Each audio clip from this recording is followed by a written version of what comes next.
Hi, I'm Megan. Welcome to today's live reading of Wildfire Knockout by Brooke May, presented by Itsy Bitsy Book Bits.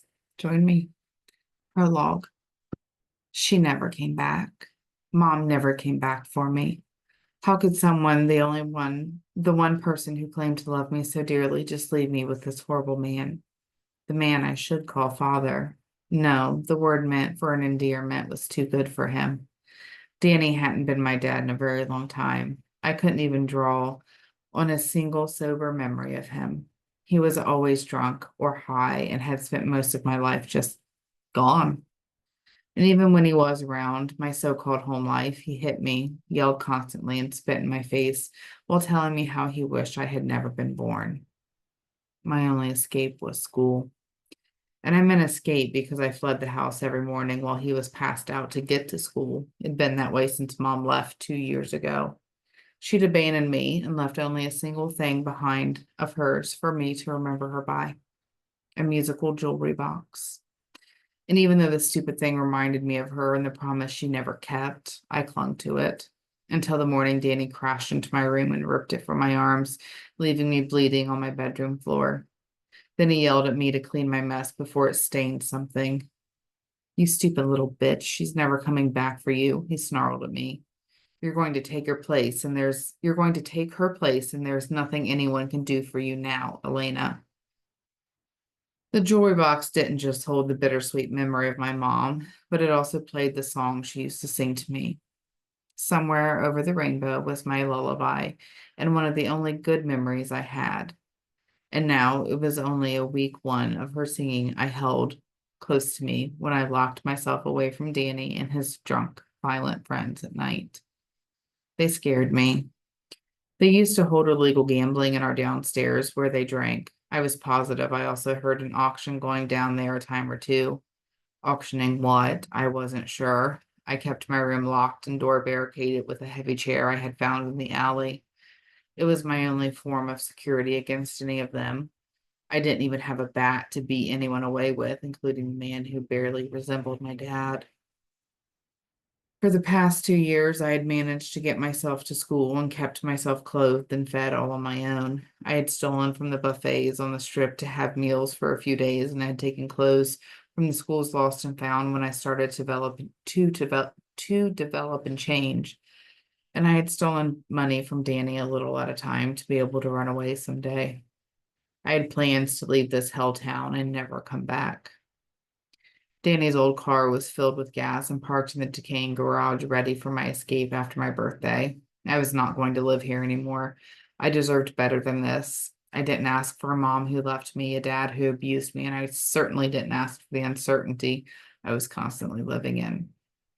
I was smart, made straight A's, and had an athletic body from playing volleyball and basketball. I had taken care of myself, so I knew I could do it out of the house, out of that town as well, somewhere where he would never be able to find me.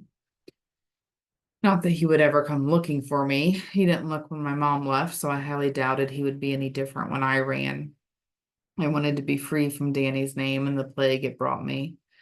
I was going to change my name and had a neighbor helping me get away. She wanted me to live with her, but we both knew it would never work. I needed to disappear.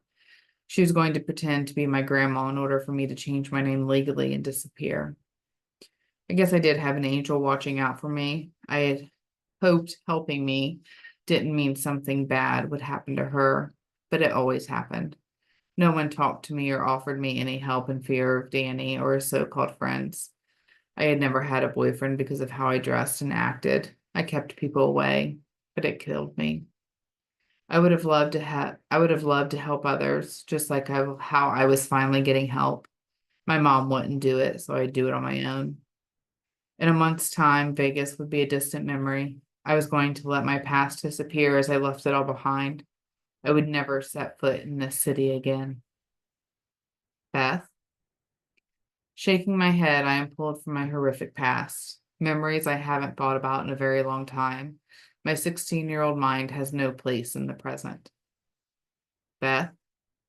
The present surrounds me. The scenery of Boston lights up behind the giant windows of my best friend, Casey, and her husband, Chamberlain's third floor home. The dark wood of their living room, the smell of baby lotion, and the sound of Charlie Puth's one call away reminds me I am safe and sound in my new home with my family. Casey saved me when I never knew how lost I was. She brought me, mostly, back to the girl I was at 12.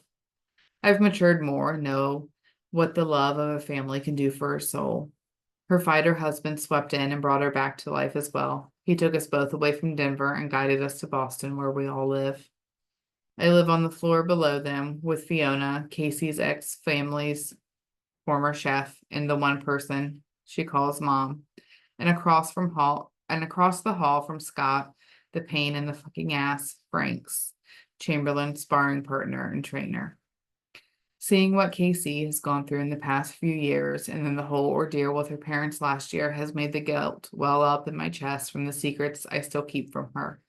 She withheld information of her past from me for a long time before she finally told me all of it, and now I need to do the same. Purge my soul, exorcise all the demons, and free myself once and for all. I thought I was doing good for myself in Denver on my own, but once again I was wrong. Chamberlain changed my life just as much as his wife and daughter did. He gave me a career opportunity I never thought I wanted until a few years ago, and now I have something even more to live for. Beth. I draw my eyes up from the tiny bundle in my arms.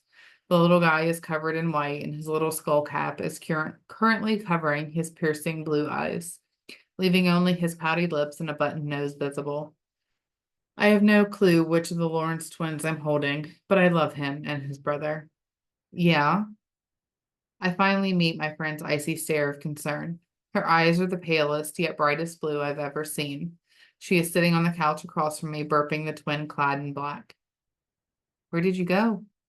Her head gently tips to the side, causing her loose blonde hair to fall. Opening my mouth, I start to talk. She knows most of my past. The parts I've kept from her were of the horror I survived before I finally left. I've kept that to myself.